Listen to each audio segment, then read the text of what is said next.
Hi guys, you are most welcome to your channel. This is Asif Ali. बच्चों, last class में हमने कुछ principal देखे थे, स्टार्टिंग के 2। आज की क्लास में मुझसे आगे के 3 और 4 प्रिंसिपल, मतलब 2 ही प्रिंसिपल यहाँ पर कंप्लीट करने वाले हैं इस वीडियो लेक्चर के अंदर। वीडियो काफी इंपॉर्टेंट है, सो प्लीज लास्ट तक जरूर देखिएगा। आइए चलिए शुरू करते हैं। तो सबसे पहला प्रिंसिपल हमारे सामने यहाँ पर लिखा हुआ है आज की क्लास का, अकाउंटिंग पीरियड प्रिंसिपल।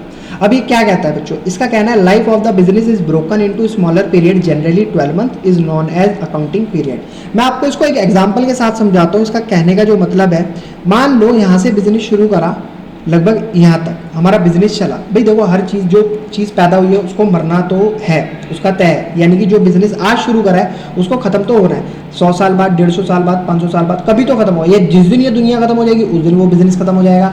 तो एग्जाम्पल के तौर पर हमारा बिजनेस आज ही शुरू हुआ, 1 अप्रैल सन 2024 चल रहा है, 24 को। और इसका जो दी एंड होगा वो होगा, मान लो 1 अप्रैल या 31 मार्च सन 2060 में। ऐसा मैं मानकर चल रहा हूँ। ये जितने भी 14-15 साल इसके अंदर आ रहे हैं, 20-25 साल, उतने साल तक ये बिजनेस चलता रहेगा। अब ये अकाउंटिंग पीरियड प्रिंसिपल का ये कहता है कि अगर आज आपने बिजनेस शुरू करा है और ये खत्म होगा यहाँ पर, देखो हमें तो नहीं पता ना कब खत्म होगा, तो क्या ऐसा किया जाना चाहिए कि जब से बिजनेस शुरू हुआ है, जब से स्टार्ट हुआ है, तब से लेकर जब तक ये खत्म होगा तब यहाँ पर आकर प्रॉफिट और लॉस कैलकुलेट करा जाएगा? नहीं, ऐसा कभी नहीं हो सकता।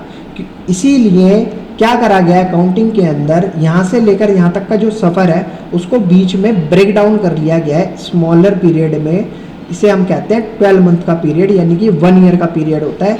यहाँ से लेकर यहाँ तक हमने पूरे साल काम करा और यहाँ पर अपना रिजल्ट चेक करा कि हमारी कंपनी फायदे में है या नुकसान में, हमारी कंपनी का प्रॉफिट आ रहा है या लॉस आ रहा है। तो इसीलिए हम इस पॉइंट को नाम देते हैं अकाउंटिंग पीरियड प्रिंसिपल। अब देखो ये पॉइंट आपको समझ आएगा। Life of the business is broken into smaller period. ये देखो ना, पूरी की पूरी लाइफ थी, हमने उसको छोटे छोटे पार्ट में डिवाइड कर लिया है। जनरली 12 मंथ का एक पीरियड, यानी कि पूरा 1 साल है हमारा, तो ये 12 महीने का एक पीरियड है। इसीलिए हम इसको कहते हैं is known as accounting period. I hope बच्चों आपको ये हमारा प्रिंसिपल बहुत बढ़िया तरीके से समझ आया होगा। अब देखते हैं नेक्स्ट प्रिंसिपल नंबर 4। इसे कहते हैं फुल डिस्क्लोजर प्रिंसिपल।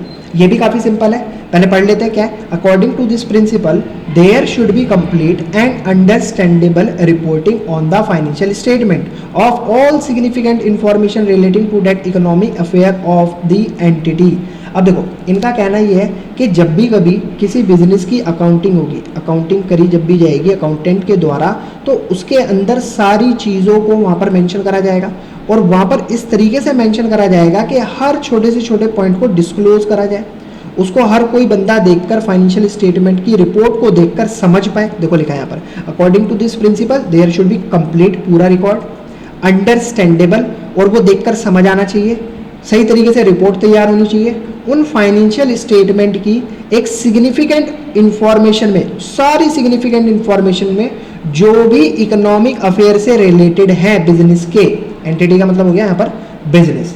तो अब आपको समझ आया कि यहाँ पर इनका कहने का मतलब ये है कि जो भी अकाउंटिंग होगी बिजनेस की अकाउंटेंट के थ्रू, उस अकाउंटिंग के अंदर बिजनेस की छोटी से छोटी और बड़ी से बड़ी चीज सारे पॉइंट्स रिकॉर्ड करे जाने चाहिए और हर पॉइंट को अच्छे तरीके से रिप्रेजेंट कराया जाना चाहिए, जिससे कि हर कोई उसे देखकर समझ पाए, अंडरस्टैंडेबल हो। अब इसमें होता क्या है सर, कॉन्टीजेंट लायबिलिटी एक ऐसा पॉइंट है जिसको हम फुट नोट के नाम से भी जानते हैं। एक ऐसी लायबिलिटी, एक ऐसा कर्जा जिसके बारे में हमें यही नहीं पता कि वो वाकई होगी भी या नहीं होगी, तो उसे हम कहते हैं यहाँ पर कॉन्टीजेंट लायबिलिटी। तो इस चीज को भी हम यहाँ पर रिप्रेजेंट कराते हैं। अब देखो इसको कॉन्टीजेंट लायबिलिटी का मतलब मैं तुम्हें समझाता हूँ एग्जाम्पल के तौर पर। मान लो आपका ये